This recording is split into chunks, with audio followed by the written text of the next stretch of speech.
तर तिकडे नागपूरमध्ये 1.5 दिवसांच्या गणपती बाप्पांचं विसर्जन करण्यासाठी 419 कृत्रिम तलावांची उभारणी करण्यात आली आहे। पालिकेच्या हद्दीमधील नैसर्गिक पाणवठ्यांमध्ये विसर्जन होऊ नये आणि जलप्रदूषण रोखण्यासाठी ही व्यवस्था करण्यात आलेली आहे। विसर्जनाची प्रक्रिया पार पाडण्यासाठी भाविकांना मदत करण्यासाठी पालिकेचे कर्मचारी देखील आता तैनात आहे।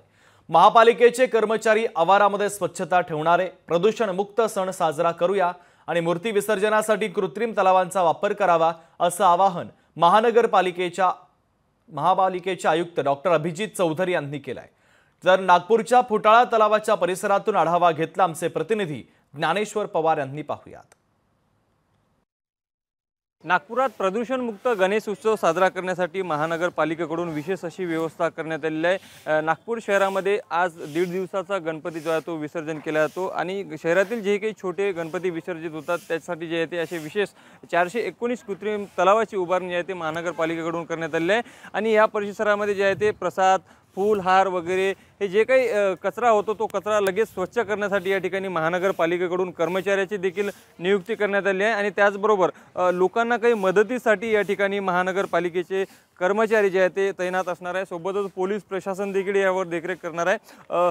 4 फुटाच्या जवळपासच्या ज्या मूर्त्या आहेत त्या या कृत्रिम तलावामध्ये जे आहे त्या ठिकाणी विसर्जित केल्या जाणार आहे। जवळपास शहरामध्ये 419 जे आहे ते कृत्रिम टाक्या, 331 सिमेंट टाक्या आणि 31 रबर टाक्या यासह 22 फिरत्या टाक्या ज्या आहेत ते महानगरपालिकेच्या सगळ्या झोनमध्ये उपलब्ध करण्यात येणार आहे आणि विसर्जन प्रक्रिया पार पाडण्यासाठी आणि भाविकांना मदत करण्यासाठी देखील महापालिकेने जे आहे ते कर्मचाऱ्याची नियुक्ती केल्याचं या ठिकाणी एकंदरीतच दिसून येत आहे।